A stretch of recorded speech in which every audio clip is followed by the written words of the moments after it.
আসসালামু আলাইকুম দর্শক। তো আজকে আমি আপনাদের হিস্টোরি এবং পলিটিক্স এবং ইতিহাসের ভিতরে একটা প্রথম টপিক হচ্ছে আমাদের বাংলাদেশ নিয়ে আমি একটা এপিসোড করব। সেটা হচ্ছে 1971 থেকে 2024 পর্যন্ত এর সংক্ষিপ্ত একটা মানে আপনার ইতিহাস বলেন, রাজনৈতিক আলোচনা বলেন, যাই বলেন এই বিষয়টা নিয়ে আলোচনা করব। তো সাথে থাকবেন, চ্যানেলটি সাবস্ক্রাইব করে দিবেন আর অবশ্যই বেল আইকনটি অন করে রাখবেন আমাদের রেগুলার ভিডিও পাওয়ার জন্য, লাইভ এবং ভিডিও পাওয়ার জন্য। আর যারা এখনো চ্যানেলটি সাবস্ক্রাইব করেন অবশ্যই চ্যানেলটি সাবস্ক্রাইব করে আমাদের সাথে অ্যাড হয়ে যাবেন ভালো লাগলে। আর আপনার কোনো ধরনের যদি কোনো মন্তব্য থাকে তো অবশ্যই কমেন্টে জানাবেন। আর কথা হচ্ছে কি, আমরা সত্য এবং মিথ্যা এটার দুইটা জিনিস আলাদা করার চেষ্টা করব প্রত্যেকটা ভিডিওতে। তো চলুন, যে ইতিহাসে যা আছে আর রেফারেন্স হচ্ছে উইকিপিডিয়া থেকে আমরা সরাসরি রেফারেন্সটা দিতেছি। তো স্টার্ট করা যাক। বাংলাদেশের স্বাধীনতা যুদ্ধ কেন, কিভাবে, কি কারণ হয়েছে টোটাল নিয়ে আলোচনা করতেছি আমরা। 1971 সালে সংগঠিত সশস্ত্র সংগ্রাম যার মাধ্যমে বাংলাদেশ স্বাধীনতা লাভ করে। বাংলাদেশের স্বাধীনতা যুদ্ধ হলো 1971 খ্রিস্টাব্দের তৎকালীন পশ্চিম পাকিস্তানের বিরুদ্ধে পাকিস্তান সংগঠিত একটি বিপ্লব ও সশস্ত্র সংগ্রাম। পূর্ব পাকিস্তান বাঙালি জাতীয়তাবাদের উত্থান ও স্বাধিকার আন্দোলনের ধারাবাহিকতায় এবং বাঙালি গণহত্যার পরিপ্রেক্ষিতে এই জনযুদ্ধ সংঘটিত হয়। যুদ্ধের ফলে স্বাধীনতা ও সার্বভৌম গণপ্রজাতন্ত্রী বাংলাদেশ রাষ্ট্রের অভ্যুদয় ঘটে। পশ্চিম পাকিস্তান কেন্দ্রিক সামরিক জান্তা সরকার 1971 খ্রিস্টাব্দে 25 মার্চ রাতে পূর্ব পাকিস্তানের জনগণের বিরুদ্ধে অপারেশন সার্চলাইট পরিচালনা করে এবং নিয়মতান্ত্রিক গণহত্যা শুরু করে। এর মাধ্যমে জাতীয়তাবাদী সাধারণ বাঙালি নাগরিক, ছাত্র, শিক্ষক, বুদ্ধিজীবী, ধর্মীয় সংখ্যালঘু, পুলিশ, ইপিআর কর্মকর্তাদের হত্যা করা হয়। সামরিক জান্তা সরকার 1970 খ্রিস্টাব্দের সাধারণ নির্বাচনের ফলাফলকে অস্বীকার করে এবং সংখ্যাগরিষ্ঠ দলের নেতা মুজিবুর রহমানকে গ্রেপ্তার করে। 1971 খ্রিস্টাব্দের 16 ডিসেম্বর পশ্চিম পাকিস্তানে আত্মসমর্পণের মাধ্যমে যুদ্ধের সমাপ্তি ঘটে। 1971 এর আগে 1970 খ্রিস্টাব্দের নির্বাচনের পর অচলাবস্থার প্রেক্ষিতে গণবিদ্রোহ দমনে পূর্ব পাকিস্তান ব্যাপী শহর ও গ্রাম অঞ্চল ব্যাপক সামরিক অভিযান ও বিমান যুদ্ধ সংঘটিত হয়। পাকিস্তান সেনাবাহিনী অধিকাংশই ইসলামী দলগুলোর সমর্থন লাভ করে। সেনাবাহিনীর অভিযান সহায়তার জন্য তারা বিভিন্ন দলের লোকজন, বিশেষ করে পাকিস্তানের সমর্থনকারী ইসলামী রাজনৈতিক দলের নেতা কর্মী নিয়ে আধা সামরিক বাহিনী রাজাকার, আল বদর ও আল সামস বাহিনী গঠন করে। পূর্ব পাকিস্তানের উর্দুভাষী বিহারিরাও সেনাবাহিনীকে সমর্থন করে। পাকিস্তানি সৈন্য ও তাদের সহায়তাকারী আধা সামরিক বাহিনী কর্তৃক গণহত্যা, উচ্ছেদ ও ধর্ষণের ঘটনা ঘটে। রাজধানী ঢাকায় অপারেশন সার্চলাইট ও ঢাকা বিশ্ববিদ্যালয় গণহত্যা সহ একাধিক গণহত্যা সংঘটিত হয়। প্রায় 1 কোটি বাঙালি শরণার্থী হিসেবে ভারতে আশ্রয় নেয় এবং আরো 3 কোটি মানুষ দেশের অভ্যন্তরে উদ্বস্ত হয়। বাঙালি উর্দুভাষী জনগোষ্ঠীর মধ্যে দাঙ্গার সূত্রপাত হয়। 1971 খ্রিস্টাব্দে পাকিস্তানি বাহিনীর নৃশংসতাকে বুদ্ধিজীবীরা গণহত্যা হিসেবে আখ্যায়িত করে থাকেন। বাঙালি সামরিক, আধা সামরিক, বেসামরিক নাগরিকদের সমন্বয়ে গঠিত মুক্তি বাহিনী চট্টগ্রাম থেকে বাংলাদেশের স্বাধীনতার ঘোষণাপত্র প্রচার করে। ইস্ট বেঙ্গল রেজিমেন্ট ও ইস্ট পাকিস্তান রাইফেলস প্রাথমিক প্রতিরোধ গড়ে তুলতে গুরুত্বপূর্ণ ভূমিকা রাখে। জেনারেল এম.এ.জি. উসমানী ও 11 সেক্টর কমান্ডারের নেতৃত্বে মুক্তি বাহিনী পাকিস্তানি সেনাদের বিরুদ্ধে গেরিলা যুদ্ধ পরিচালনা করে। তাদের তৎপরতায় যুদ্ধের প্রথম কয়েক মাসেই বেশ কিছু শহর ও অঞ্চল মুক্তি লাভ করে। বর্ষাকালের শুরু থেকে পাকিস্তান সেনাবাহিনী আরো তৎপর হয়ে উঠতে থাকে। বাঙালি গেরিলা যোদ্ধাদের নৌবাহিনীর উপর অপারেশন জ্যাকপট সহ ব্যাপক আক্রমণ চালাতে থাকে। নবগঠিত বাংলাদেশ বিমান বাহিনী পাকিস্তান ঘাঁটিগুলোর উপর বিমান হামলা চালাতে থাকে। নভেম্বরের মধ্যে মুক্তিবাহিনী পাকিস্তানি বাহিনীকে রাতের বেলায় ব্যারাকে আবদ্ধ করে ফেলে। এই সময়ের মধ্যে তারা শহরের বাইরের দেশের অধিকাংশ এলাকার নিয়ন্ত্রণ নিতেও সক্ষম হয়। 1971 খ্রিস্টাব্দের 17 এপ্রিল মুজিবনগরে অস্থায়ী প্রবাসী বাংলাদেশ সরকার শপথ গ্রহণ করে এবং কলকাতা থেকে মুক্তিযুদ্ধ পরিচালনা করতে থাকে। তাই একে প্রবাসী সরকারও বলা হয়। বাঙালি সামরিক, বেসামরিক ও কূটনৈতিক ব্যক্তিবর্গ মুজিবনগর সরকারের পক্ষ অবলম্বন করে পশ্চিম পাকিস্তানের বসবাসরত হাজার হাজার বাঙালি পরিবার আফগানিস্তানে পালিয়ে যায়। সাংস্কৃতিক ব্যক্তিবর্গ গোপনে স্বাধীন বাংলা বেতার কেন্দ্র চালু করে।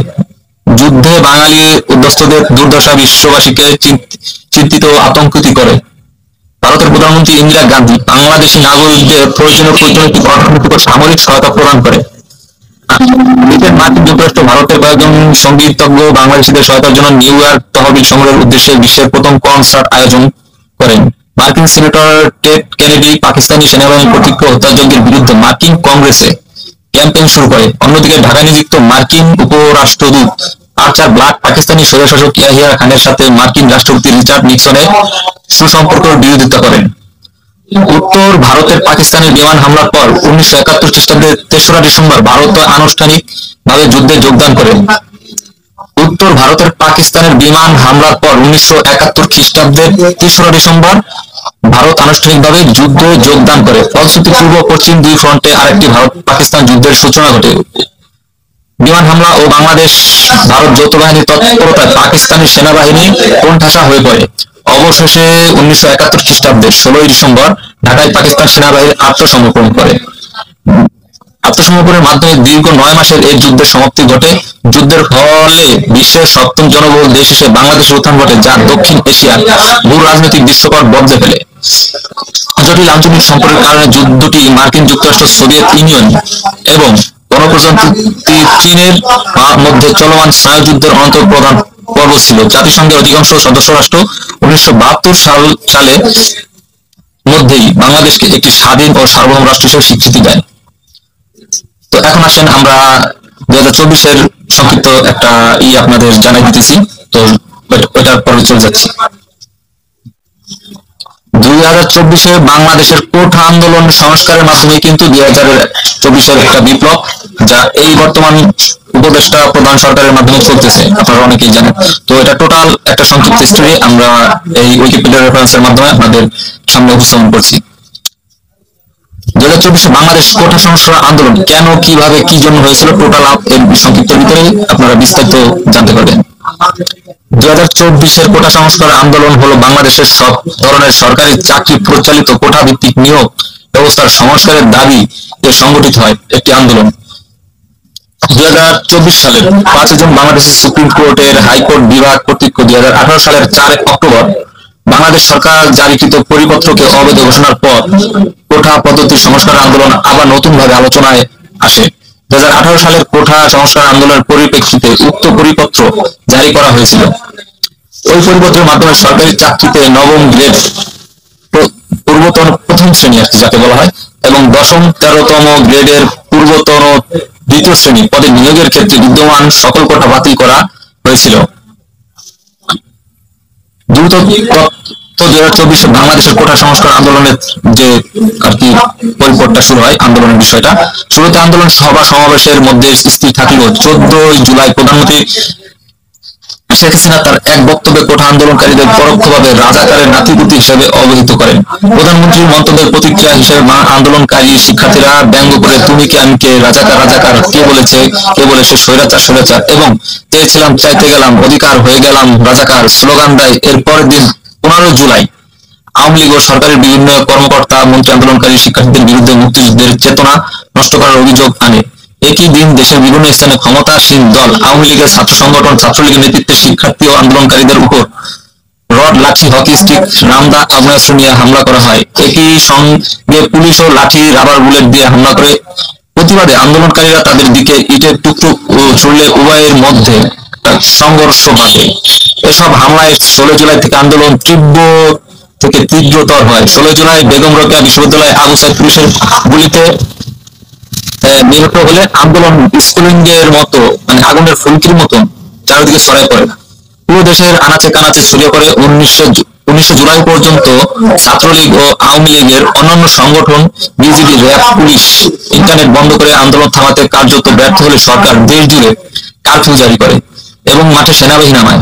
এইসব ঘটনায় কয়েক হাজার শিক্ষার্থী, প্রায় 21,000 শিক্ষার্থী ও আন্দোলনকারী আহত হওয়ার পাশাপাশি 653 জনের অধিক নিহত হন এবং পুলিশ 500 মামলা করে 11,000-এর অধিক মানুষকে গ্রেপ্তার করে। 21 জুলাই বাংলাদেশ সুপ্রিম কোর্ট হাইকোর্টের দেওয়া রায় বাতিল করে ও সরকারি চাকরির মেধার ভিত্তিতে 93% নিয়োগ দেওয়ার নির্দেশ প্রদান করে। 22 জুলাই এই বিষয়ে সরকার প্রজ্ঞাপন জারি করে। প্রজ্ঞাপনের ফলে কোটা সংস্কার হলো এই ধারাবাহিকতা। সরকার পতনের এক দফা দাবিতে অসহযোগ আন্দোলন শুরু হয় এবং 5 আগস্ট শেখ হাসিনার পদত্যাগ ও দেশ ত্যাগের মাধ্যমে আন্দোলন চূড়ান্ত পরিণত হয়। দর্শক, আমরা এটার সংক্ষিপ্ত একটা পর্ব নিয়ে আলোচনা আরেকটু করতেছি। 2018 সালে কোটা সংস্কারের জন্য চাকরি প্রত্যাশী সাধারণ শিক্ষার্থীরা বাংলাদেশের সাধারণ অধিকার সংরক্ষণ পরিষদের নেতৃত্বে 2018 সালের জানুয়ারি থেকে ধারাবাহিকভাবে বিক্ষোভ এবং মানববন্ধন কর্মসূচি পালন করে সাধারণ শিক্ষার্থীদের লাগাতার আন্দোলনের ফলে প্রথম ও দ্বিতীয় শ্রেণীর সরকারি চাকরিতে 46 বছর ধরে চলা কোটা ব্যবস্থা বাতিল ঘোষণা করা হয়।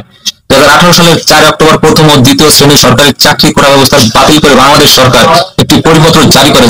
জনপ্রশাসন মন্ত্রণালয় জারি করা এই পরিপত্রে বলা হয়, সরকার সকল সরকারি দপ্তর, স্বায়ত্তশাসিত, আধা স্বায়ত্তশাসিত প্রতিষ্ঠান এবং বিভিন্ন কর্পোরেশনের চাকরিতে সরাসরি নিয়োগের ক্ষেত্রে জনপ্রশাসনের মন্ত্রণালয় 17, মানে একটা এই জায়গায় আপনার গ্রেড দেওয়া আছে, সেটা আমি বিস্তারিত পড়লাম না। এইভাবে বিস্তারিত পড়ার আপাতত কিছু নাই, যেহেতু সংক্ষিপ্ত আলোচনা করলাম। তো এইটার আরেকটু আমি ক্লিয়ার করে দিই। উক্ত পরিপত্রের বৈধতা চ্যালেঞ্জ করে 2021 সালে ওহিদুল ইসলাম সহ 7 জন মুক্তিযোদ্ধার সন্তান হাইকোর্টে রিট আবেদন করে। 2024 সালের 5 জুন বিচারপতি কে এম কামরুল কাদের এই বিচারপতি খিজির হায়াতের হাইকোর্ট বেঞ্চ এই পরিপত্র বাতিল করে রায় দেন। রায় প্রকাশিত হওয়ার পর ঢাকা সহ দেশের বিভিন্ন বিশ্ববিদ্যালয়ের শিক্ষার্থীরা কোটা সংস্কারের দাবিতে একত্র হন। আন্দোলন শুরু হওয়ার পর ঈদ ও গ্রীষ্মকালীন ছুটিকালীন সময় আন্দোলন স্থগিত থাকে। ছুটি শেষে পুনরায় শান্তিপূর্ণভাবে আন্দোলন শুরু হলেও ক্রমে একটি ব্যাপক আকার ধারণ করে, সেটা আপনারা অনেকেই দেখছেন বা ওই স্পটে ছিলেন। ঢাকা বিশ্ববিদ্যালয়, জগন্নাথ বিশ্ববিদ্যালয়, বঙ্গবন্ধু শেখ মুজিবুর রহমান মেরিটাইম বিশ্ববিদ্যালয়, জাহাঙ্গীরনগর বিশ্ববিদ্যালয়, চট্টগ্রাম বিশ্ববিদ্যালয়, রাজশাহী বিশ্ববিদ্যালয়, কুমিল্লা বিশ্ববিদ্যালয়, ইসলাম বিশ্ববিদ্যালয়, North South, BRAC, Northern University, East West বিশ্ববিদ্যালয়, Bangladesh University of Liberal Arts, Independent বিশ্ববিদ্যালয়, অন্যান্য সরকারি ও বেসরকারি শিক্ষা প্রতিষ্ঠান শিক্ষার্থীরাও আন্দোলনে যোগ দেন। বৈষম্য বিরোধী ছাত্র আন্দোলনের ব্যানারে শিক্ষার্থীরা বাংলা ব্লকেট নামে অবরোধ কর্মসূচি পালন শুরু করেন। আন্দোলন চলাকালীন সময় 10 জুলাই মুক্তিযোদ্ধা কোটা বাতিল করে হাইকোর্টের দেয়া রায় আপিল বিভাগে 4 সপ্তাহের জন্য স্থগিত অবস্থা জারি করে। আদালতের রায়ের প্রতিক্রিয়া আন্দোলনের সাথে আদালতের কোনো সম্পর্ক নেই দাবি করে শিক্ষার্থীরা বলেছেন, তারা সরকারের কাছে কোটা সমস্যার চূড়ান্ত সমাধান চাইছেন। তো দর্শক, আমরা এই মানে 2024 সালের যে বিপ্লব, এটা নিয়ে আমরা সংক্ষিপ্ত আলোচনা করলাম। 1971 সালের কি কারণে যুদ্ধ হয়েছিল, ভাষা নাকি টোটাল বিষয়গুলো আমরা সংক্ষিপ্ত আলোচনা করলাম। তো অবশ্যই যদি ভালো লাগে চ্যানেলটি সাবস্ক্রাইব করে বেল বাটনটি অন করে দিবেন আর আপনার মতামত কমেন্টে জানাবেন। আমরা কোনো কাউকে টার্গেট করে আমরা কন্টেন্ট করি নাই, জাস্ট আপনাদের মানে জিনিসটা রিমাইন্ড হিসাবে আর কি আপনাদের সামনে তুলে ধরলাম। আর এই জায়গায় 1971 সাল নিয়ে আপনাদের বলি। 1971 সাল নিয়ে হচ্ছে টোটালি, যেমন বাংলাদেশের ইতিহাসে এক ধরনের, ভারতের ইতিহাসে আর এক ধরনের, পাকিস্তানের ইতিহাসে আর এক ধরনের। সবসময় একটা জিনিস মনে রাখবেন, যদি কোনো দেশ বা কোনো জাতি কোনো যুদ্ধে পরাজিত হয়, তো ওই ইতিহাসে তাদের পরাজিতের বিষয়টা ওইভাবে লেখা থাকে না, এটাই স্বাভাবিক। আর এই জায়গা ভারত এবং পাকিস্তান এবং বাংলাদেশ, এই জায়গা যে যুদ্ধটার ব্যাপারটা, সেটা কিন্তু অনেক ধরনের ক্রিটিক্যাল হিসাব নিকাশ আছে। তো আমরা বইতে যা পড়ি বা আপনার এই উইকিপিডিয়া বলেন, গুগলে বলেন, যেভাবে এই জায়গায় লেখা থাকে সেইভাবেই জানি। আসলে বাস্তবে একটা রূপ যারা আছে ছিল, এটা নিয়ে অনেক বিতর্ক তর্ক আছে, আপনারা নিশ্চয়ই জানেন 1971 সাল নিয়ে। আর 2024 নিয়ে তো বলার কিছু নাই, সেটা আপনারা ওই জায়গায় অনেকে উপস্থিত ছিলেন এবং আমরা সেটার ভুক্তভোগী বলতে আমরা যেমন নেট ইউজ করতে পারিনি, আমরা গ্রামে ছিলাম, অনেকেই মানে অতটা ফোকাস গ্রাম থেকে আমরা বুঝতে পারিনি। হ্যাঁ, তো যাই হোক, টোটালি আমি একটা হিস্টোরি প্লাস আপনার পলিটিক্যাল যে এইগুলো ডিসকাস করলাম, আমার অবস্থান ছোট মেধা হিসেবে, ছোট মানুষ হিসেবে। তো যদি কোনো ভুল ত্রুটি থাকে অবশ্যই ক্ষমা করে দিবেন। আর এই পর্যন্ত, ভালো থাকবেন, সুস্থ থাকবেন, বাই বাই, টাটা, খোদা হাফেজ।